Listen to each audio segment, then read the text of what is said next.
LAC पर गहमा गहमी के बीच एक बार फिर भारत और चीन आमने सामने हैं। दरअसल ब्रिक्स देशों के राष्ट्रीय सुरक्षा सलाहकारों की एक वर्चुअल मीटिंग हुई, जहां भारत की तरफ से एनएसए अजीत डोभाल तो चीन की तरफ से चीनी स्टेट काउंसलर यांग जिएची मौजूद थे।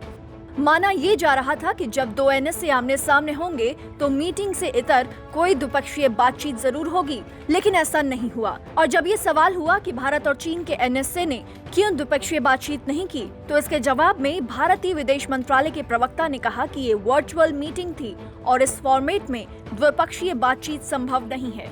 हालांकि इस वर्चुअल मीटिंग का नेतृत्व रूस के एनएसए निकोलाई पेत्रुशेव ने किया, जिसमें ब्राजील और दक्षिण अफ्रीका के एनएसए भी शामिल थे।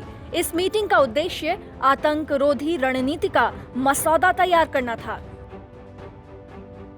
ये दुनिया को पता है कि भारत की आतंक पर जीरो टॉलरेंस की नीति है और यहाँ भी भारत ने अपनी इस नीति को कायम रखा। वैश्विक स्तर पर पनप रहे आतंक के खतरे को देखते हुए दुनिया एक हो रही है। सब साथ मिलकर मानवता के इस सबसे बड़े खतरे से लड़ने के लिए आगे आ रहे हैं। और ब्रिक्स देशों की इस मीटिंग में भी वैश्विक, क्षेत्रीय और राष्ट्रीय सुरक्षा के सामने मौजूद खतरों पर भी चर्चा हुई। तो वहीं रूस की ओर से बाकायदा एक बयान जारी करते हुए कहा गया कि आतंक के खिलाफ ब्रिक्स देशों ने एंटी टेररिज्म स्ट्रैटेजी का एक ड्राफ्ट तैयार किया है, जिसको अगले साल ब्रिक्स सम्मेलन के दौरान पेश किया जाएगा।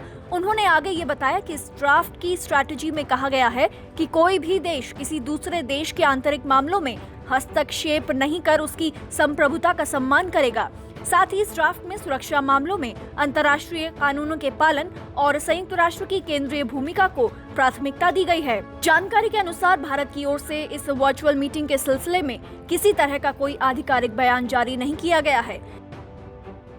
इससे पहले भी शंघाई शिखर सहयोग संगठन की बैठक में चीन के रक्षा मंत्री वे फेंग ने भारतीय रक्षा मंत्री राजनाथ सिंह को बाकायदा संदेश भेजा था और ये अनुरोध किया था कि भारतीय रक्षा मंत्री राजनाथ सिंह शंघाई शिखर सहयोग संगठन की बैठक से हटकर उनसे सीमा विवाद पर बातचीत करें।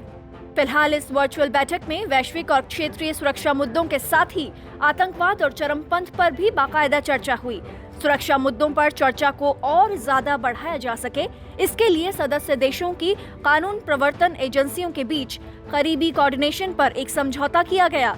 क्योंकि ब्रिक्स देशों में 3.5 अरब से ज्यादा लोग रहते हैं, जो दुनिया की आबादी का आधा हिस्सा है, और इन देशों की कुल जीडीपी की बात करें तो ये करीब $16.6 ट्रिलियन है। ब्यूरो रिपोर्ट, भारत तक।